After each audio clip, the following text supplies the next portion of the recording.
Selamat pagi Bapak Ibu Saudara dikasihi Tuhan. Shalom. Haleluya. Mari kita mulai ibadah kita pada pagi hari ini. Kita mau siapkan hati kita.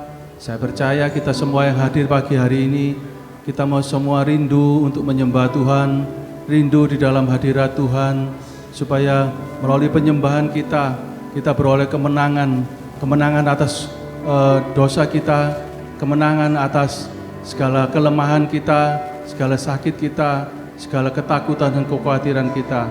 Biar kita menguatkan iman percaya kita pada pagi hari ini kepada Tuhan, kita memasuk di dalam hadirat Tuhan. Mari kita mau sama-sama berdoa. Tuhan Yesus, Allah Bapa yang di surga, syukur terima kasih Tuhan, kami bersyukur buat kasih karunia dan kemurahan-Mu. Kalau pada pagi hari ini Tuhan, kembali kami boleh berkumpul di dalam bait-Mu yang kudus. Layakkan kami Tuhan, jemaat-Mu, sucikan kuduskan kami oleh kuasa darah-Mu Tuhan. Perkenankanlah kami beribadah Tuhan, memuji, menyembah, memuliakan nama-Mu. Biar dengan segenap hati kami, dengan segala kerendahan hati kami mau menaikkan pujian syukur kehadirat-Mu. Kami mau meninggikan nama-Mu, karena kami rindu akan Engkau, kami rindu akan jamahan-Mu Tuhan. Kiranya Kau memberkati dan Kau menguatkan iman roh kami. Terima kasih Tuhan, kami memulai ibadah kami pada pagi hari ini hanya di dalam nama Tuhan Yesus Kristus. Haleluya, amin. Haleluya.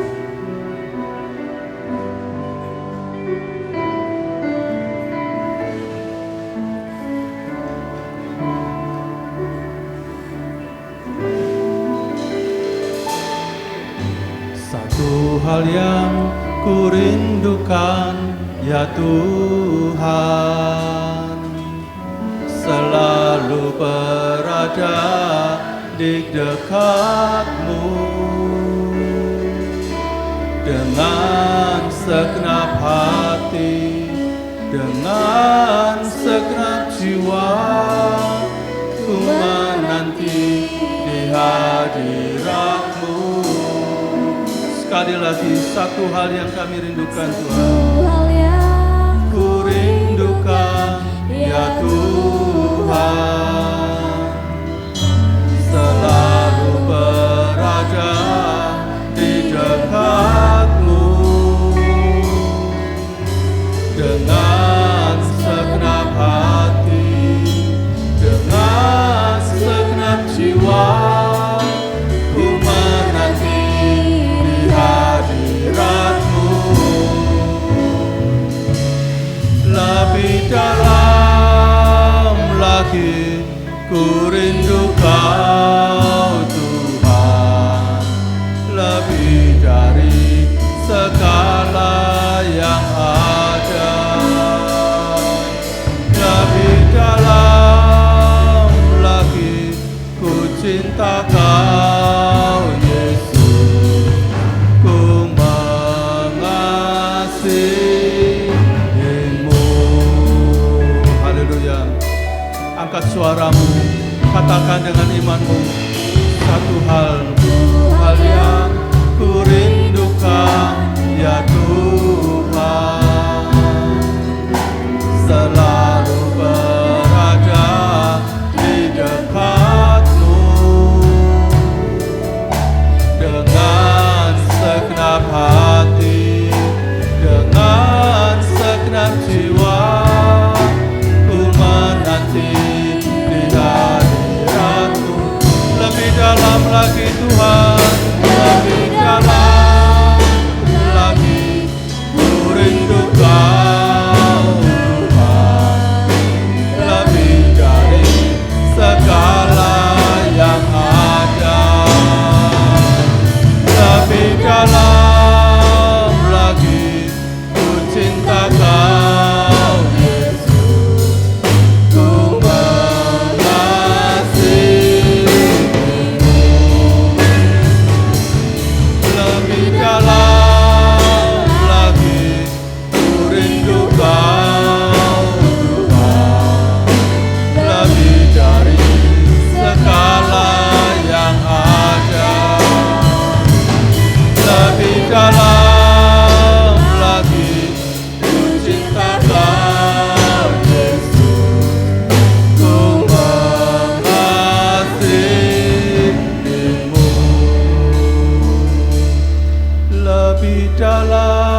dari segala yang ada.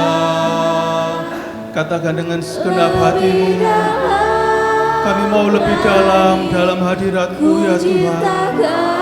Kami cinta Engkau Tuhan. Glory Yesus. Haleluya. Haleluya. Lebih dalam lagi ku rindu Kau Tuhan. Lebih dari segala yang ada.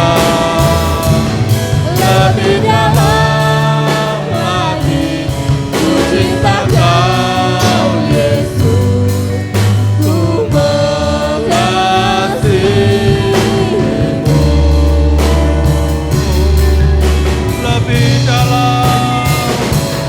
Lebih dalam lagi ku rindu Kau Tuhan. Lebih dari segala yang ada. Lebih dalam lagi ku cinta Kau Yesus. Ku mengasihi-Mu.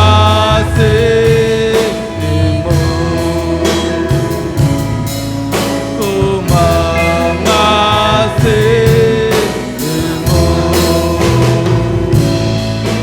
Ku mengasihi-Mu.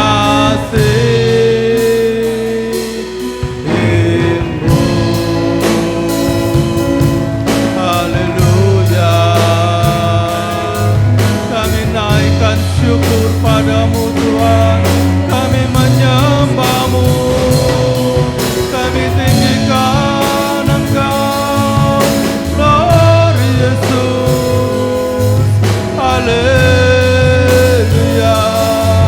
Haleluya. Haleluya. Ku sembah Kau Tuhan. Ku sembah Kau Tuhan. Glory syukur. Haleluya Yesus. Haleluya syukur. Terima kasih Tuhan. Terpujilah nama-Mu. Haleluya. Glory Yesus. Glory Yesus. Terima kasih Tuhan. Haleluya syukur. Haleluya Yesus. Glory syukur. Terpujilah nama-Mu. Terima kasih Tuhan. Syukur.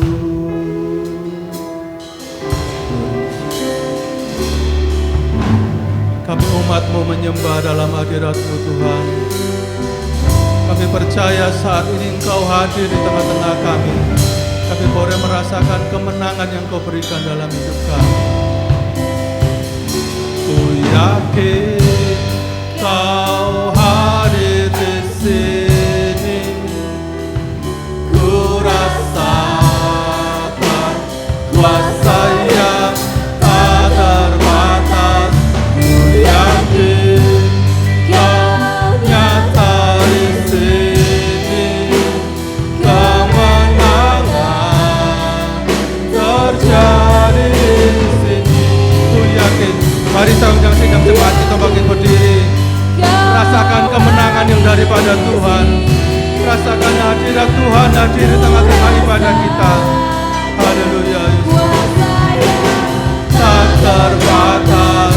Ku yakin Kau nyata di sini. Kemenangan terjadi di sini. Ku yakin Kau hadir di sini. Ku rasakan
yakin Tuhan, Kau hadir di tengah-tengah ibadah kami, melawat, menjamah, memberkati dan menguatkan iman kami.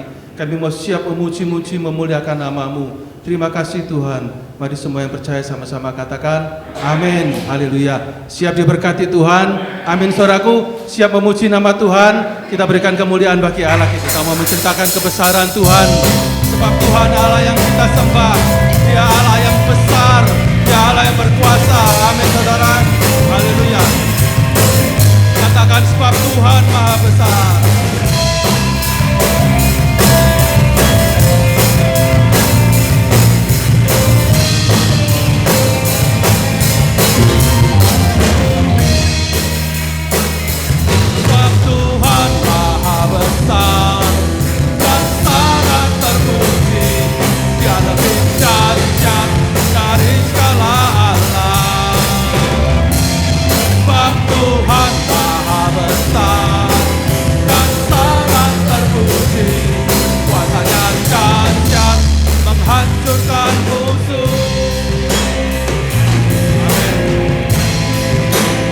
Ceritakanlah kebesaran Tuhan, sebab Dia besar, Dia Allah yang dahsyat. Haleluya. Ceritakanlah kemuliaan-Nya di antara segala bangsa, dan perbuatan-Nya yang sungguh ajaib di antara suku bangsa. Sekali lagi, haleluya.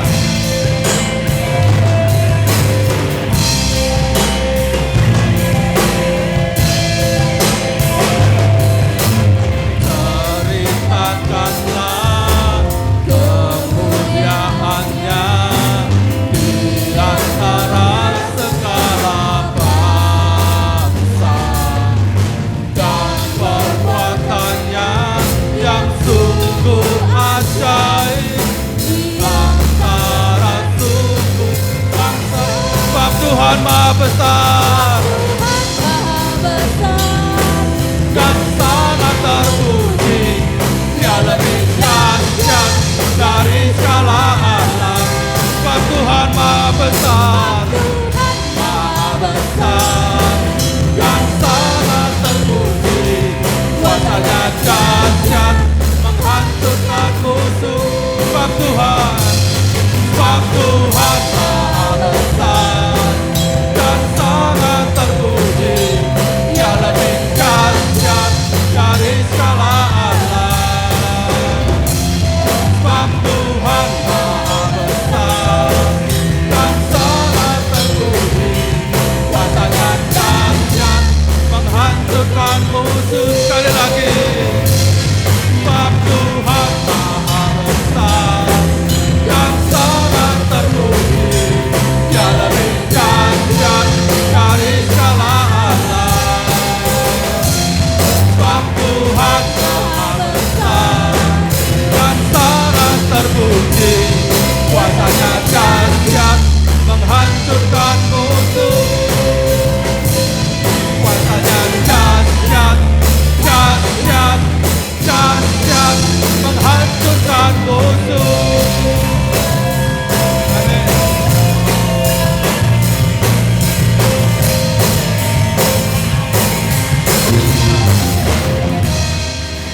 Haleluya, amin. Silakan duduk saudaraku. Sebentar kita akan menyiapkan untuk persembahan Tuhan yang pertama. Untuk pujian selanjutnya serahkan pada saudara Feve.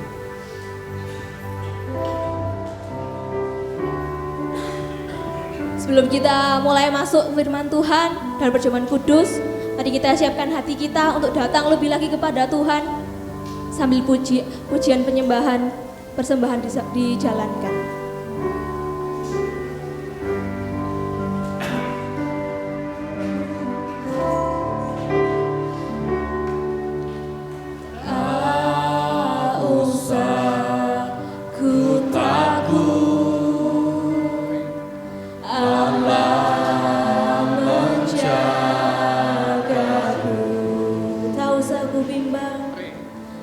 Tak usah ku bimbang.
Yes Tuhan, Kau Allah yang besar Tuhan, Kau Allah yang luar biasa Tuhan. Terima kasih Bapa untuk pujian penyembahan yang sudah kami naikkan Tuhan. Kiranya setiap pujian penyembahan yang kami naikkan menjadi dupa yang harum Tuhan di hadapan-Mu. Ya Bapa, tiba saatnya kami akan mendengarkan firman-Mu kembali Tuhan. Tuhan Yesus, berikan kami hati dan telinga seorang murid Tuhan. Biarkan kami bisa duduk diam mendengarkan Tuhan isi dari firman-Mu, dan terlebih kami melakukannya dalam kehidupan kami sehari-hari. Terima kasih Tuhan Yesus. Kiranya juga Kau berkati Tuhan hamba-Mu yang akan menyampaikan firman-Mu. Biarkan ada hikmat Roh Kudus Tuhan, penyertaan. Biarkan apa yang disampaikan masuk Tuhan dalam setiap hati kami. Terima kasih Tuhan Yesus. Terima kasih ya Allah Roh Kudus, Kau luar biasa Tuhan. Di dalam nama Tuhan Yesus kami telah berdoa dan mengucap syukur. Haleluya. Amin.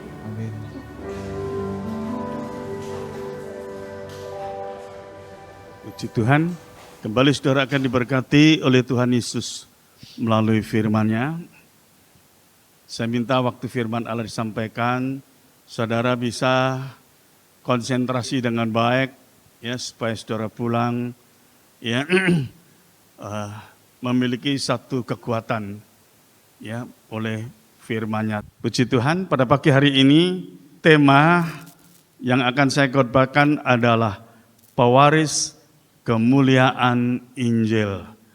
Kemuliaan Injil itu bicara tentang kemuliaan Tuhan Yesus sendiri. Ya. Jemaat yang kasih di dalam Yesus, ini adalah Injil kasih karunia Allah yang harus disampaikan ke seluruh bumi, yaitu perintah atau amanat dari Tuhan Yesus kepada para muridnya atau pada para rasulnya. Supaya manusia itu tahu keselamatan hidupnya, ya, karena banyak ya yang masih belum memahami Injil kasih karunia Tuhan. Ya, padahal Allah itu adalah kasih dan Allah sangat mengasihi manusia. Ya. Itulah sebabnya saudara harus memiliki satu kepastian, ya, atau satu pengertian bahwa Allah itu adalah kasih dan Allah itu adalah mengasihi saudara. Ya. 1 Yohanes 4 ayat 8 nggak usah dibaca. Itu berbicara tentang Allah itu adalah kasih. Dan Allah perintahkan supaya kita saling mengasihi. Kalau Allah perintahkan kita saling mengasihi, tentu Allah sendiri sangat mengasihi kita. Itulah sebabnya dituliskan Yohanes 3 ayat 16 dikatakan, karena begitu besar kasih Allah yang akan manusia ini. Jadi pastikan bahwa saudara adalah merasa anak-anak yang dikasihi Tuhan. Ya, maka hidup saudara akan menjadi tenang. Ya, kalau saudara anak-anak Tuhan, pasti ya, orang yang mengerti firman pasti hidupnya tenang. Coba kita akan melihat Galatia 4 ayat 1 sampai ayat yang ke-7. Galatia 4 ayat 1 sampai 7. Yang dimaksud ialah selama seorang ahli waris belum akil balik, sedikit pun ia tidak berbeda dengan seorang hamba. Sungguh pun ia adalah tuan dari segala sesuatu. Tetapi ia berada di bawah perwalian dan pengawasan sampai pada saat yang telah ditentukan oleh Bapaknya. Demikian pula kita, selama kita belum akil balik, kita takluk juga kepada roh-roh dunia. Tetapi setelah genap waktunya, maka Allah mengutus anaknya yang lahir dari seorang perempuan dan takluk kepada hukum Taurat. Ia diutus untuk menebus mereka yang takluk kepada hukum Taurat, supaya kita diterima menjadi anak. Dan karena kamu adalah anak, maka Allah telah menyuruh roh anaknya ke dalam hati kita yang berseru, Ya Aba, Ya Bapa. Jadi, kamu bukan lagi hamba, melainkan anak. Jikalau kamu anak, maka kamu juga adalah ahli waris oleh Allah. Amin. Amin. Perhatikan, saudara tidak hidup di bawah Taurat, ya, maka saudara bukan seorang hamba, tapi saudara hidup di dalam kasih karunia Tuhan. Saudara adalah anak. Ya, ini saudara pahami. Seorang ahli waris yang belum dewasa, yang belum akil balik, tidak berbeda dengan seorang hamba. Itulah gambaran Taurat. Ya.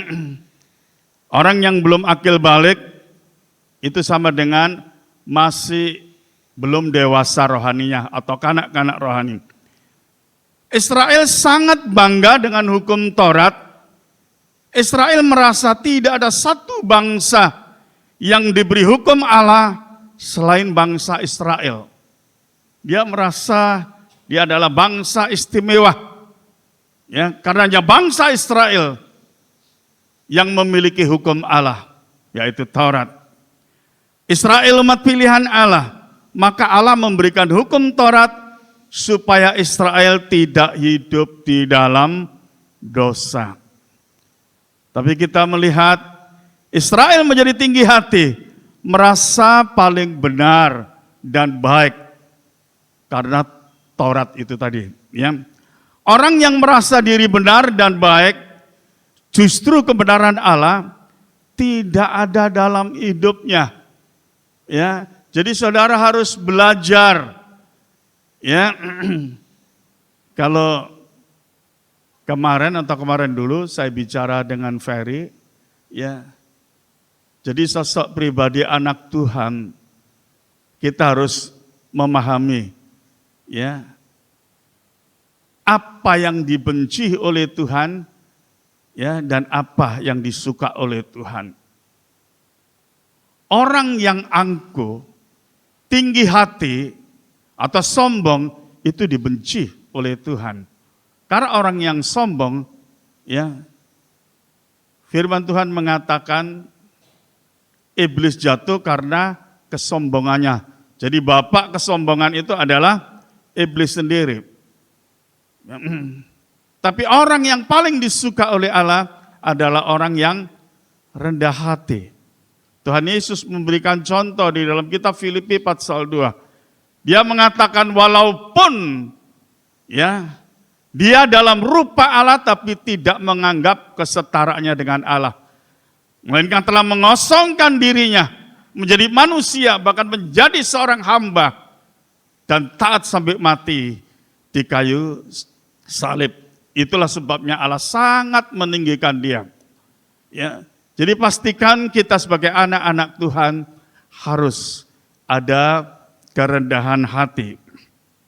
Nah, kita melihat tidak demikian, ya, bagi orang Israel.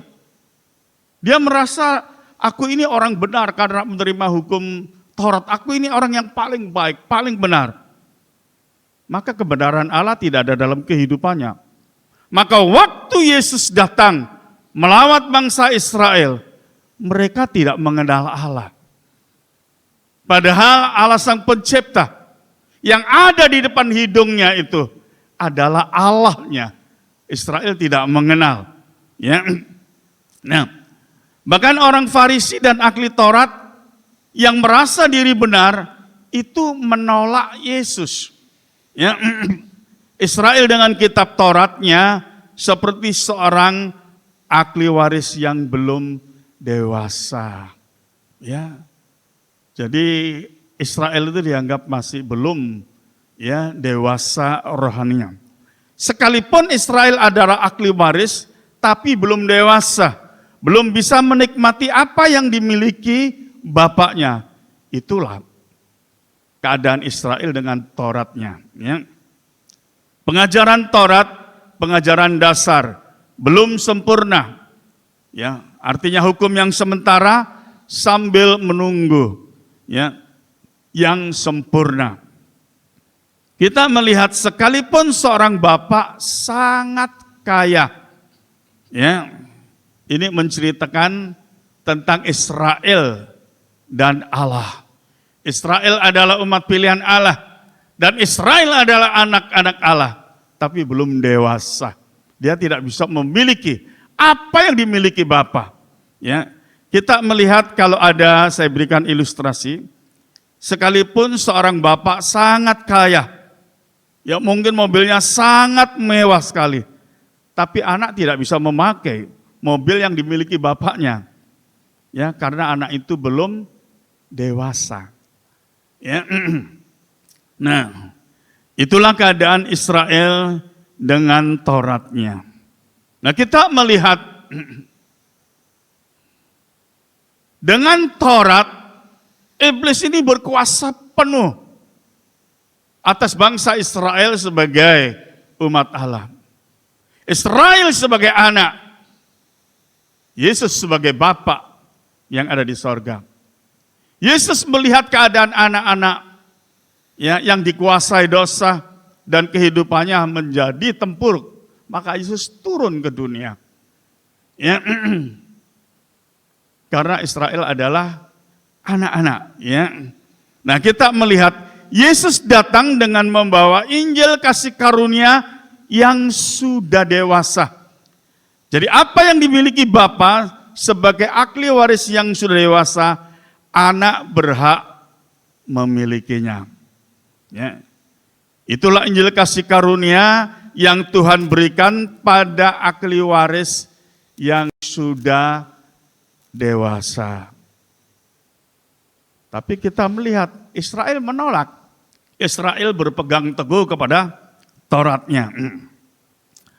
Orang yang menerima Injil kasih karunia bukan berarti hidupnya tidak ada masalah atau tidak ada penderitaan.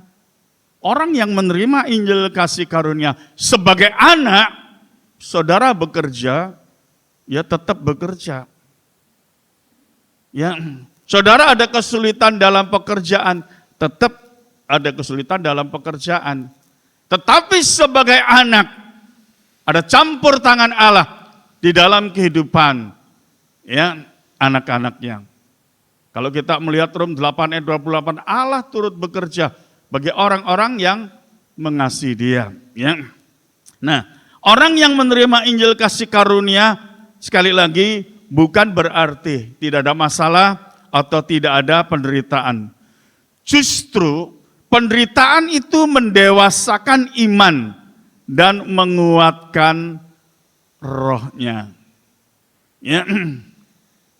Ada pengajaran yang mengatakan kalau orang menerima ya Injil kasih karunia, nanti hukum-hukum Allah itu tidak ditaati. Tidak demikian. Ya, nanti saudara bisa mengerti. Ya. Kita melihat ya, di dalam 1 Yohanes 3 ayat yang pertama, orang yang hidup dalam kasih karunia Tuhan itu tidak hidup dalam dosa.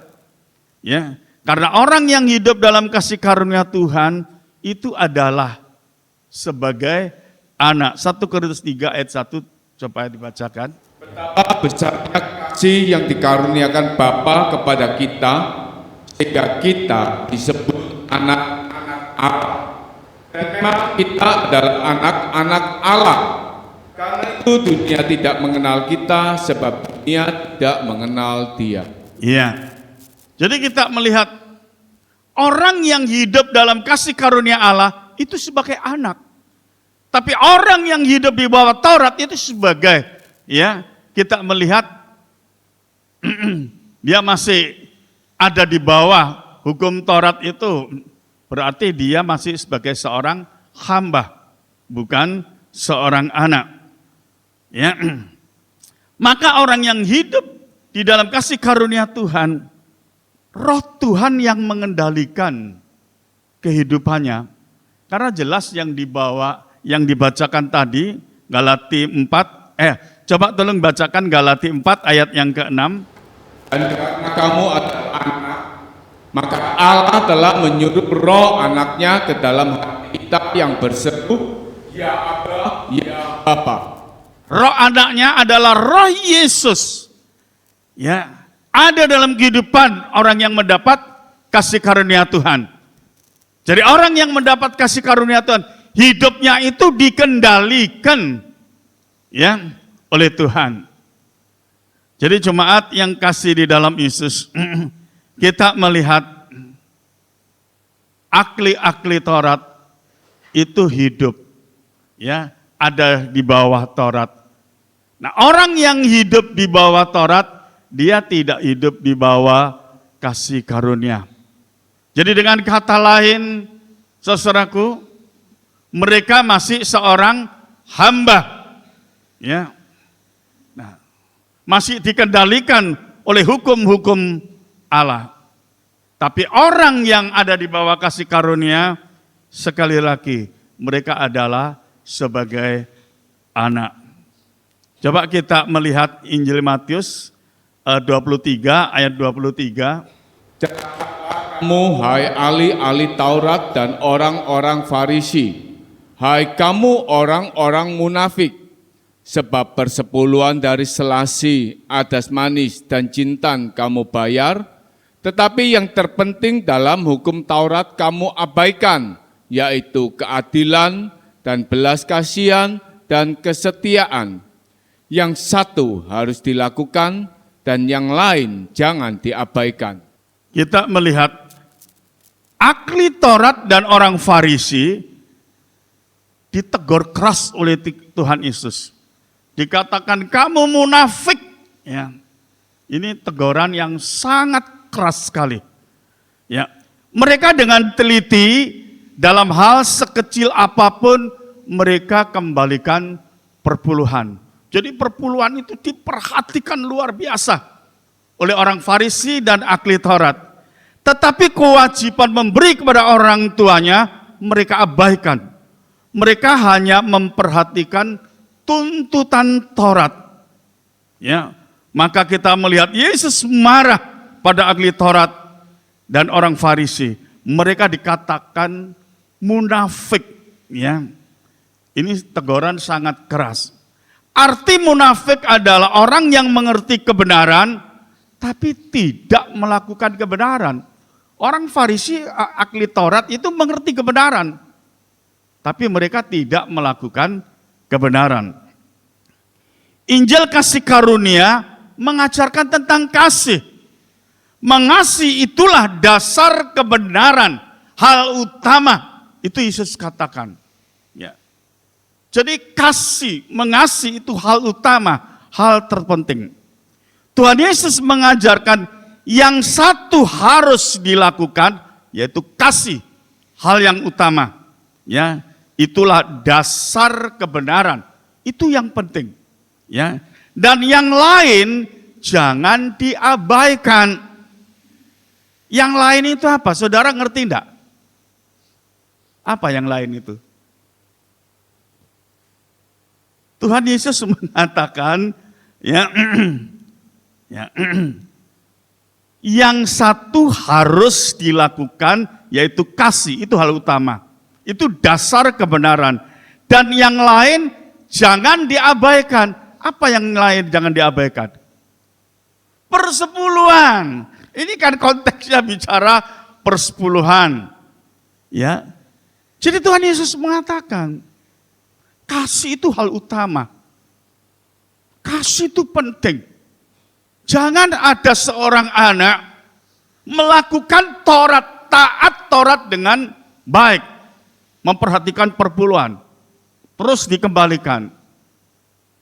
Tapi orang tuanya yang sudah sakit-sakitan, yang sudah tua, yang sudah tidak berdaya, diabaikan. Maka Tuhan Yesus mengatakan, marah sekali, munafik kamu. Artinya kamu mengerti kebenaran, tapi kamu tidak melakukan kebenaran. Jadi Tuhan Yesus mengajarkan ini, kasih itu hal utama. Kasihlah sesamamu manusia, terutama tentu lingkungan keluarga, orang tua. Ya, anak, itu tentu kita perhatikan. Ya. Tapi yang lain jangan diabaikan, yaitu persepuluhan merupakan kewajibanmu. Ya, Jadi supaya jemaat mengerti ya. Allah ingin manusia memiliki kebenaran. Kebenaran itulah kasih. Ya. Tadi sudah saya jelaskan Yohanes 4 1 Yohanes 4 ayat 8, Allah itu adalah kasih. Coba bacakan saja. 1 Yohanes 4 ayat 8. Barang siapa tidak mengasihi, ia tidak mengenal Allah, sebab Allah adalah kasih. Allah adalah kasih. Ya. Jadi perintah Allah, barang kita harus memiliki kasih dalam hidup. Barang siapa tidak mengasihi, ia tidak mengenal Allah. Apalagi ya orang Farisi ahli Taurat ini mengerti kebenaran tapi tidak melakukan kebenaran. Ya. Apalagi itu orang tuanya. Ya. Nah, maka Yesus dengan keras katakan munafik kamu. Ya. Jemaat yang kasih di dalam Yesus, mengembalikan persepuluhan bukan karena tuntutan Taurat, tapi karena mengasihi Allah. Ini yang benar. Ya, karena kasih itu hal utama dan Allah itu adalah kasih. Kalau saudara mengembalikan perpuluhan bukan karena tuntutan Taurat, karena saudara mengasihi Allah, maka saudara mengembalikan persepuluhan. Itu yang Tuhan Yesus ajarkan. Ya. Ahli Taurat dan orang Farisi memberi persepuluhan supaya diberkati, tidak dihukum. Itu mengasihi diri sendiri. Ya. Jemaat yang kasih di dalam Yesus. Hari-hari ini saya bingung. Ya. Saya kadang tempo merasa, aduh ini kalau jemaat banyak melihat di YouTube ini bingung ini. Ya, ada hamba Tuhan mengatakan perpuluhan sudah tidak berlaku, ini itu, wah, yang satu mengatakan berlaku, yang satu mengatakan tidak berlaku. Ya, saya sampai, aduh, kenapa seperti ini? Ya, nah, hari-hari ini banyak hamba Tuhan bicara soal persepuluhan. Bagi saya seperti nggak ada kerjaan saja. Ya, jemaat yang kasih di dalam Yesus. Persepuluhan itu tidak usah dipersoalkan. Persepuluhan itu tidak usah dipaksakan.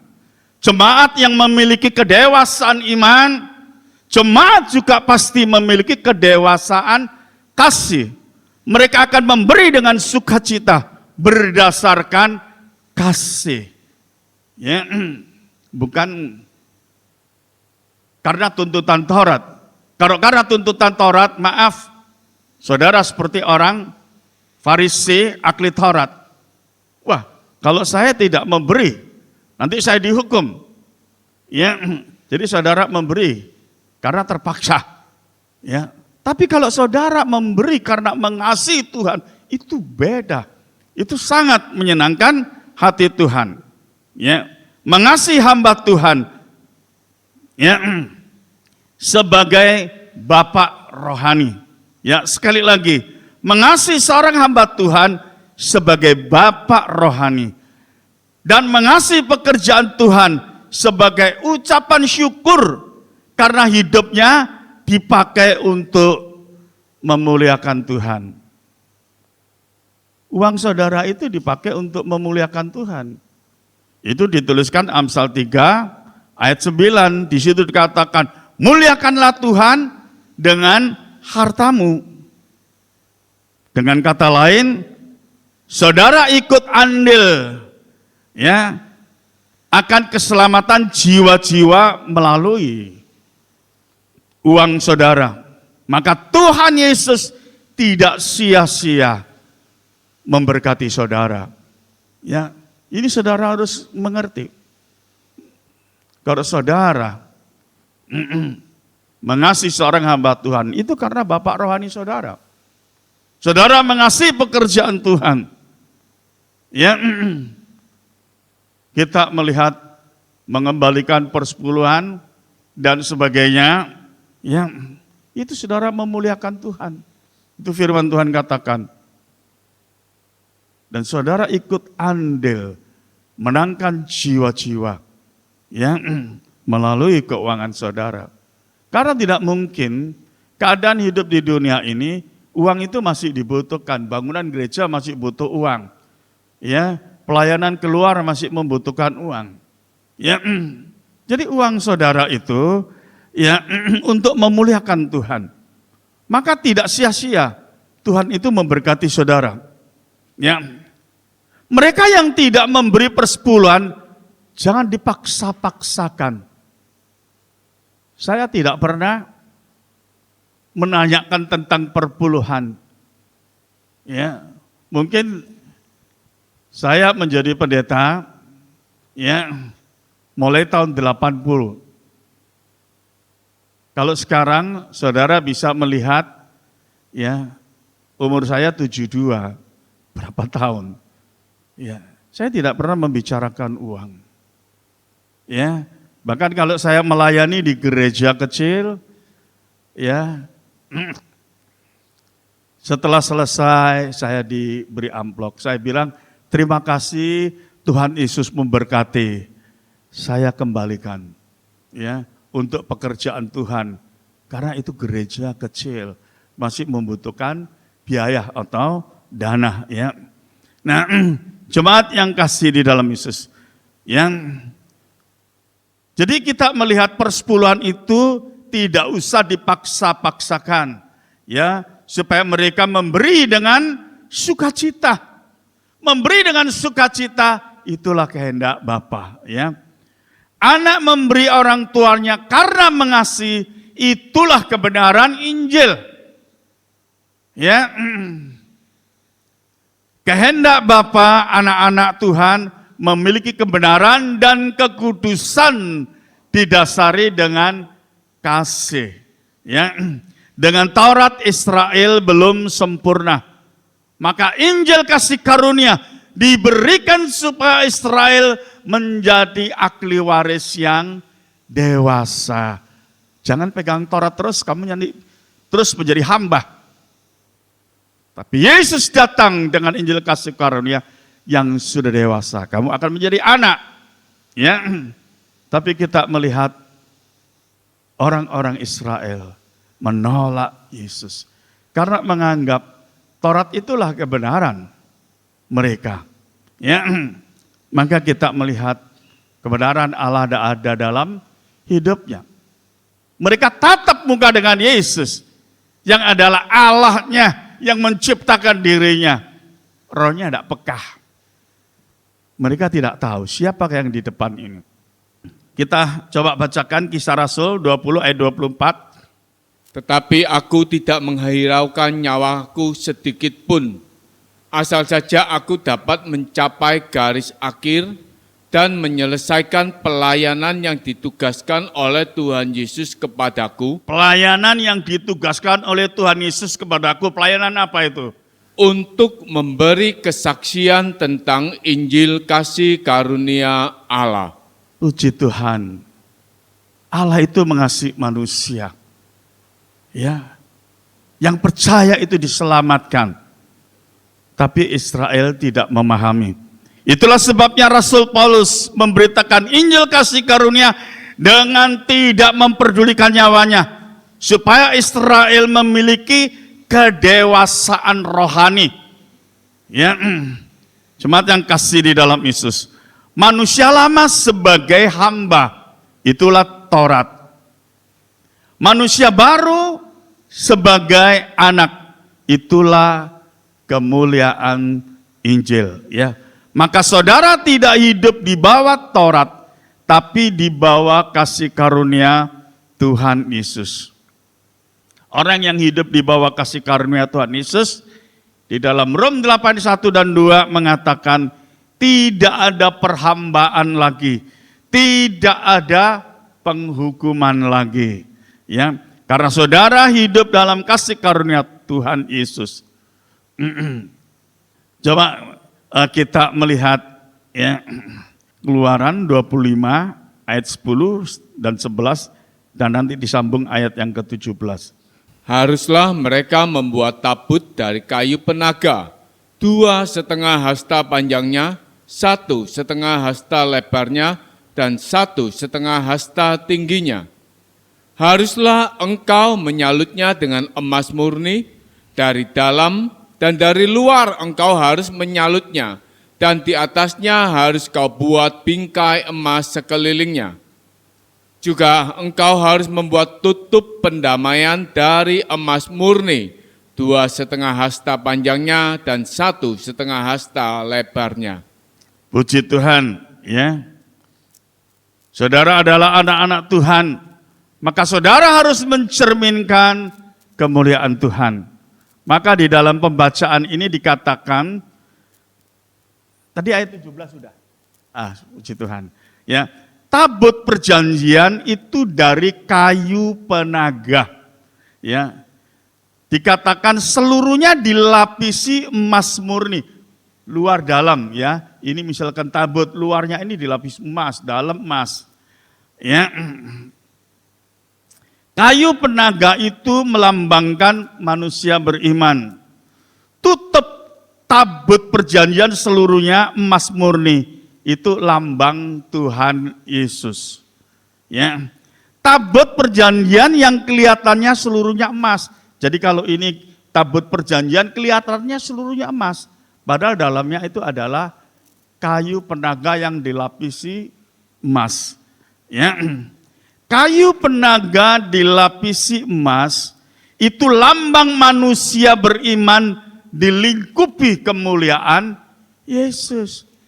Ya, saudara sebagai anak-anak Tuhan dilingkupi kemuliaan Yesus. Jadi saudara harus mencerminkan kemuliaan Yesus ya. Nah, Bapa Sorgawi tidak melihat kelemahan kekurangan manusia beriman, tapi melihat kemuliaan Tuhan pada manusia beriman. Ya, karena semuanya dilapisi dengan emas. Manusianya tidak kelihatan, yang kelihatan adalah kemuliaan Tuhan. Ya, kita melihat manusia yang pertama, Adam, diciptakan penuh kemuliaan Tuhan. Maka pada waktu Adam jatuh di dalam dosa, kemuliaan Allah itu lenyap. Dan Adam menjadi sangat terkejut karena melihat dirinya itu telanjang. Dia kaget. Memang dari awal memang telanjang, tapi kemuliaan Allah menutupi ya tubuh Adam dan Hawa. Begitupun juga kita ini asalnya dari kayu penaga. Ya. Tapi kita ini seluruhnya dilapisi emas. Ya, berbicara tentang kemuliaan Tuhan. Kehidupan anak-anak Tuhan itu diliputi kemuliaan Tuhan. Jadi anak-anak Tuhan seharusnya hidup menjadi berkat bagi dunia ini. Dan nama Tuhan itu pasti dimuliakan. Ya, kita melihat kehidupan anak-anak Tuhan atau kehidupan orang-orang beriman, dikatakan tadi Galati 4 ayat 6, Roh Kristus itu ada dalam kehidupannya, mengendalikan hidupnya. Apa yang dikerjakan, apa yang dilakukan, ada campur tangan Tuhan Yesus. Ya, jemaat yang kasih di dalam Yesus. Kekristenan bertumbuh, sifat karakternya berubah seperti Kristus Yesus. Karena dalamnya tadi dikatakan sebagai kita ini sebagai anak, maka Roh Kristus itu ada dalam kehidupan kita. Maka hidup ini mencerminkan kemuliaan Tuhan Yesus. Ya. Nah, itulah kemuliaan Injil. Ya, ahli waris yang sudah dewasa. Orang yang sudah dewasa itu imannya pasti memuliakan Allah. Jadi hidup bukan untuk kepentingannya sendiri, tapi hidup ya menjadi berkat bagi setiap orang. Itulah kemuliaan Injil kasih karunia. Ya, perhatikan ayat yang terakhir ini. Ini adalah firman. Firman menjadi iman. Itulah keselamatan jiwa saudara. Ya. Firman menjadi kasih. Itulah kemuliaan Injil berbicara tentang kemuliaan Yesus. Maka Tuhan Yesus Allah penuh kemuliaan yang hidup dalam kehidupan anak-anak Tuhan. Ya, jadi hidup saudara itu mencerminkan kemuliaan Tuhan. Jadi jemaat yang kasih di dalam Yesus. Maka kita melihat pekerjaan akhir zaman ini, saya melihat luar biasa. Yang saya maksud luar biasa itu adalah ya, iblis ya begitu giatnya menghancurkan pekerjaan Tuhan. Hingga kalau saya melihat di YouTube, hamba Tuhan satu dengan yang lain yang tidak sehati. Nah, sering saya katakan ini disebabkan karena apa? Hamba Tuhan yang satu dan yang dua, cara menafsirkan kitab suci berbeda-beda. Ini yang sering saya katakan, karena mereka mengandalkan, mereka melayani dengan mengandalkan teologianya. Tuhan Yesus ya, berkata kepada para rasulnya, murid-muridnya, dikatakan jangan engkau turun dari loteng Yerusalem sebelum engkau dipenuhi Roh Kudus. Maka kita melihat waktu para rasulnya ini dipenuhi Roh Kudus, mereka semua tampil beda. Petrus yang penakut menjadi pemberani. Ya. Dan kita melihat Petrus yang adalah seorang nelayan biasa, tapi sekali khotbah 3.000 jiwa bertobat karena ada pekerjaan Roh Kudus dalam kehidupannya. Sedangkan para imam dan ahli-ahli Taurat tidak bisa melakukan apa yang dilakukan oleh Petrus yang adalah seorang nelayan. Ya. Maka Tuhan Yesus berkata kepada para rasulnya, aku akan naik dan aku akan minta kepada Bapa supaya Roh Kudus ya tinggal di dalam kehidupan para rasulnya. Dan Tuhan Yesus sendiri juga berkata, aku akan pergi kepada Bapa, tapi aku akan segera kembali, yaitu tinggal dalam kehidupan para rasulnya. Ya, jadi jemaat yang kasih di dalam Yesus, itulah sebabnya para rasulnya ya mengajar dengan luar biasa. Bahkan dikatakan orang-orang yang sakit ditaruh di tepi jalan, bayangan Petrus saja bisa menyembuhkan orang-orang yang sakit. Pekerjaan Roh Kudus itu luar biasa. Ya. Dan kita melihat firman Tuhan pada hari ini, seringkali saya melihat yang pelayanan para hamba-hamba Tuhan yang memakai teologi mereka. Maka satu dengan yang lain ya bertentangan. Yang satu bicara A, yang satu bicara B. Penafsiran beda-beda. Nah, saya bisa memahami itu karena teologi mereka menafsirkan berbeda-beda. Dan satu hamba Tuhan dengan satu yang lain saling merendahkan. Ya, ini sudah satu kekeliruan. Seorang yang penuh roh, ya itu hidupnya dilandasi dengan kasih. Ya, orang yang penuh roh tidak mungkin sekalipun orang itu salah, ya tetap orang itu bisa mengampuni atau memaafkan. Karena itu ajaran Kristus ada di dalam kehidupan kita dan Roh Kudus selalu mengingatkan kita. Contoh Tuhan Yesus berkata dalam Injil Matius 5 ayat 44, kasihlah musuhmu, doakanlah dia, mintakanlah berkat. Ya, toh. Nah, jadi kita melihat di dalam kehidupan ya orang yang paham tentang kasih karunia Tuhan pasti dia hidup dengan rendah hati. Karena siapakah hidupnya ini? Ya, maka saya bicara diri saya. Siapa saya? Saya ini orang berdosa. Ya. Orang yang tidak berdaya, orang yang tidak bisa apa-apa. Ya. Tapi kalau saya bisa bicara kepada saudara, itu karena kasih karunia, anugerah hikmat yang Tuhan berikan. Ya. Nah, jadi kalau orang yang mengerti kasih karunia, tidak ada keangkuhan hidup, tidak ada kesombongan di dalam hidupnya. Karena kesombongan itu adalah pekerjaan setan. Ya.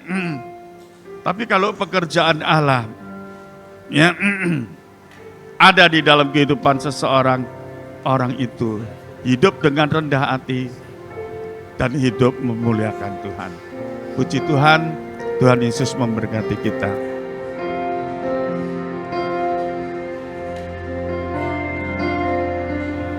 Terbesar dalam hidupku pengorbananmu yang selamatkanku. Engkaulah harta yang tak ternilai yang ku miliki dan ku hargai. Yesus, Engkau ku kagumi. Sekali lagi, karya terbesar dalam hidupku, pengorbananmu yang selamatkanku. Engkaulah harta yang tak ternilai yang ku miliki dan ku hargai. Yesus, Engkau ku kagumi. Yesus, Engkau ku kagumi. Yesus, Engkau ku kagumi.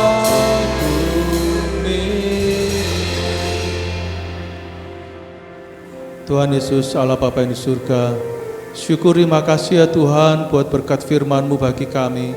Biar kami umat-Mu kembali diajarkan Tuhan, supaya kami ya Tuhan hidup seturut akan firman-Mu, tidak menjadi orang-orang yang munafik Tuhan, apalagi menjadi orang yang fasik Tuhan. Biar ya Tuhan kami belajar Tuhan untuk taat akan kebenaran firman-Mu. Kami mau belajar Tuhan untuk hidup kudus di hadapan-Mu.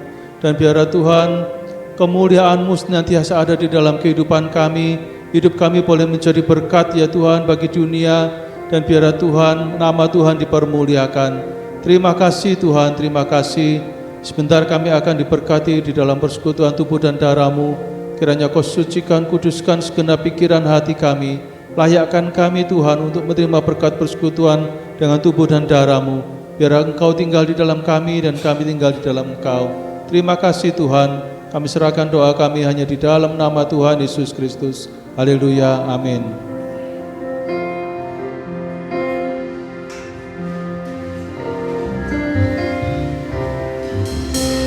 Kasih yang terindah,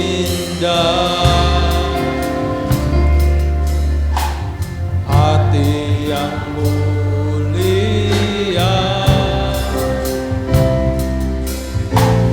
hanya ku temukan di dalam-Mu, Yesusku. Pujian dari hati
Mari kita angkat roti ini tinggi-tinggi di hadapan Bapa.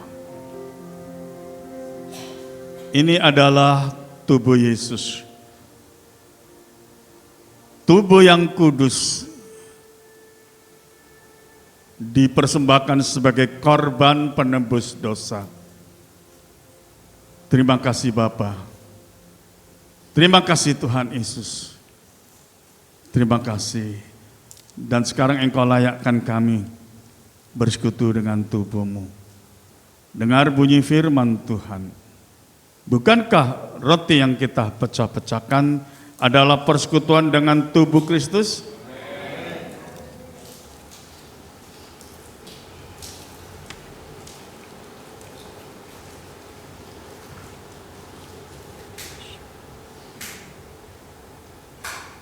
Mari kita angkat cawan ini tinggi-tinggi di hadapan Bapa.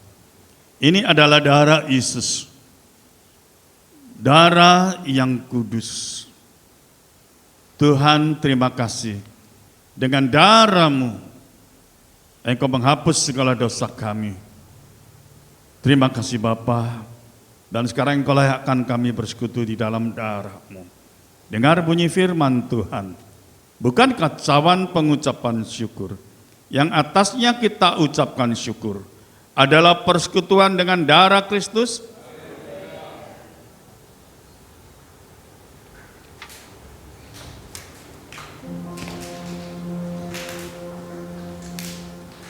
Terpujilah kebesaran-Mu ya Bapakku. Terpujilah nama-Mu Tuhan Yesus. Haleluya. Kami memuji kebesaran-Mu.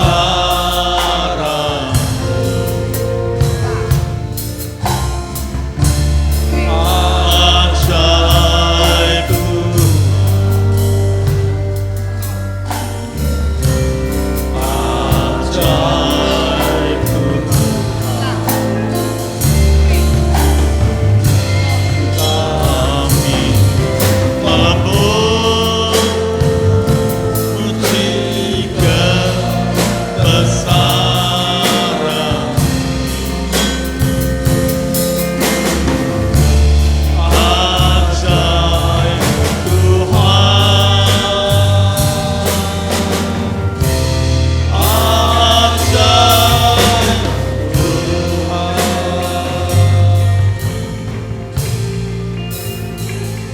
segala puji hormat hanya bagi-Mu ya Allah Bapakku.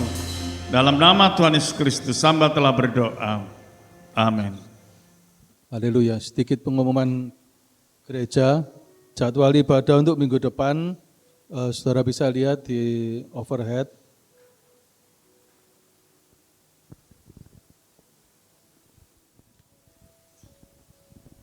Kemudian untuk minggu depan, itu ada pembicara tamu, yaitu Bapak Pendeta Doni Tatimu. Sudah lama ya Bapak Pendeta Doni ini tidak melayani kita di gereja ini. Saya harapkan kita semua sidang jemaat, kita bisa hadir, kita bisa ambil kesempatan ini dengan sebaik-baiknya untuk bisa menerima berkat firman Tuhan melalui hamba Tuhan Bapak Pendeta Doni Tatimu ini. Oh iya, tanggal 18 Mei ada ibadah kenaikan Tuhan Yesus yang dimulai jam 7 pagi. Saya harapkan kita semua sidang jemaat, kita bisa hadir di dalam ibadah kenaikan Tuhan Yesus tanggal 18 Mei hari Kamis jam 7 pagi. Tolong ini saudara perhatikan ya. Saya rasa tidak ada pemain yang lain, kita akan persiapkan untuk persembahan Tuhan yang kedua.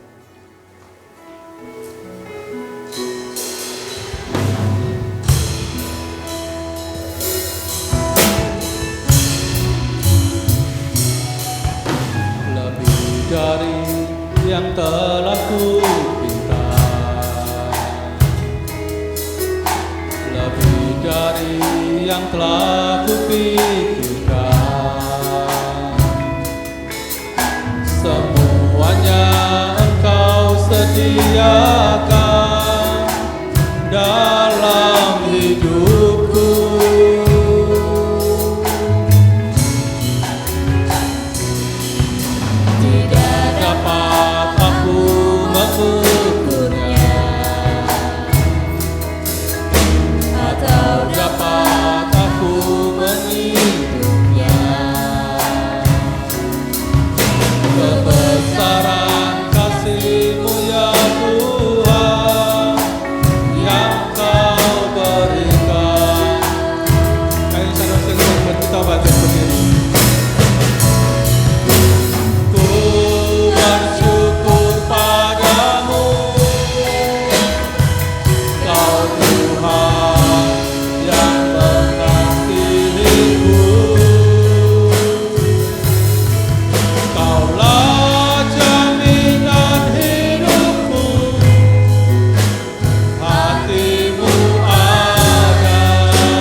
dengan penuh rasa syukur dan terima kasih ya Bapa.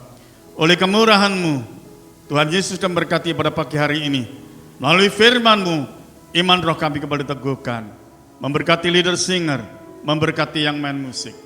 Memberkati seluruh jemaat yang hadir pada pagi hari ini dengan berkat-berkat yang terbaik. Berkati kehidupan mereka ya Bapa. Berkati iman rohani mereka. Berkati hidup ibadah mereka. Berkati pelayanan mereka. Tuhan, Engkau juga berkati usaha pekerjaan dan keuangan mereka. Khususnya hidup ibadah mereka Tuhan. Supaya mereka setia beribadah dan memasyurkan nama-Mu. Kalau sebentar ya Bapa, mereka akan pulang ke masing-masing. Kiranya berkat dan campur tangan Tuhan Yesus tetap menyertai mereka.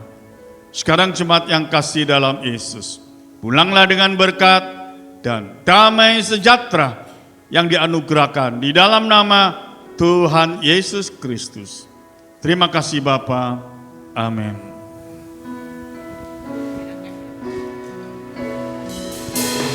Ku bersyukur padamu, Kau Tuhan yang mengasihiku. Kaulah jaminan hidupku, hati-Mu ada bagiku. Ku bersyukur padamu, Kau Tuhan yang mengasihiku. Kau jadikan hidup ini lebih indah dan lebih berharga. Kau jadikan hidup ini lebih indah dan lebih berharga. Sekali lagi, Kau jadikan hidup ini lebih indah dan lebih berharga. Amin. Selamat pagi, Tuhan Yesus memberkati.